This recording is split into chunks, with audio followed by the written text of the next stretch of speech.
Hi everybody. Yesterday, St. Patrick's Day Tuesday, the Seattle Post-Intelligencer closed its doors. There's no longer a newspaper edition. Now, today, the Hearst Corporation, the parent company that owns the Seattle PI as it's called locally and now nationally, said that the online edition represented a daring, bold, new experiment in media. But I looked at the website today and I saw nothing that was daring, bold, new, or experimentational about what they put online. It was very basic to me. But it underscores part of the problem. Let me explain what has happened and why newspapers around the country are either decreasing in size or, in the case of the Seattle PI, unfortunately ceasing to exist altogether. In 1980, we essentially had three types of what I call media outlets. We had radio, broadcast television, and magazine newspapers. But then by the mid-80s, we had the advent of something we now call cable television, ESPN being the best example, and now 500 channels where which people can put their message out in different categories. And then toward the 90s, we had the advent of something we now call websites. We called them websites then. But then in the turn of the century, turn of the 21st century, and in 2003, we had the advent of what we now call blogs. They're called weblogs initially.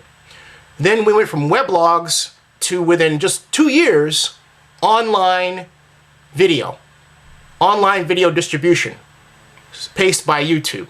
Now we have mobile.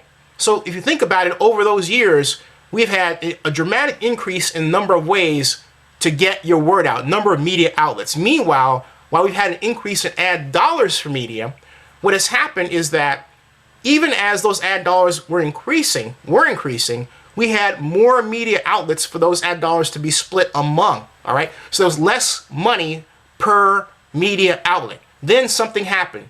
You know it, and I know it as the credit crunch.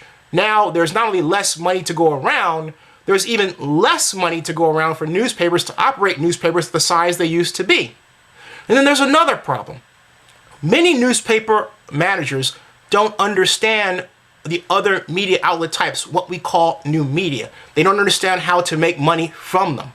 So we have situations where the San Francisco Chronicle is being out-revenued, if you will, in other words, making less money than Craigslist, which took in last year $80 million. We have examples where the Huffington Post is worth more in value than the Washington Post online.com and dramatically more than SF Gate. And I personally know of examples where media people just don't get it. For example, with the Oakland Tribune, the then current editor in 2006, a gentleman by the name of Martin Reynolds, I approached with the idea of creating something called the Monty Pool Show around my friend Oakland Tribune columnist Monty Pool. The idea was to take Monty and make him a fixture in three areas: television, newspaper where he is at, and online. So we would take the same online clip that we made for a YouTube channel, Monty Pool, the Monty Pool Show, and we would take that clip and put it on television, on Coffee TV 20, and then that clip we based around content that Monty wrote about in his column. So think about it. What I was trying to engineer was a system where one advertiser could pay money to this basic team between my company, the Oakland Tribune, and Coffee, and have those ad dollars go mostly to Monty because it would be Monty's show as the star, but then also get Monty's word out in these three different ways that presented a robust media component, a powerful media component. Martin said no. He's under contract with us, period. That's it. End of story. Didn't want to talk about the technology or anything. This was 2006. Now what's happening? The Media News Group, which owns the Oakland Tribune, is losing a lot of money. And the Oakland Tribune is a mere skeleton of itself, even then in 2006. I can go on with different examples.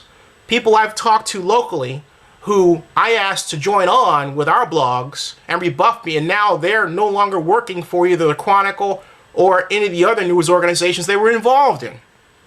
Newspaper people are slow to adjust. They're slow to get it. They want to hang on to what they think is the ideal way of making money, but they don't realize is not the only way of making money and getting the news out there. For example, there's an idea of micropayments for news. No one wants to pay for news. Craigslist offers a better example in that no one pays for the right to post or see their listings or opinions. They only pay for the postings for jobs. That's where the large share of that $80 million in revenue comes from. So similarly, why not have as your newspaper structure a system where you pay for the classifieds but not the news? Because no one wants to pay for news to begin with. Novel idea, right? Why haven't newspapers done it? In my opinion, newspaper managers need to wake up and do more than smell the coffee. They need to change, adjust, and become rapidly multimedia.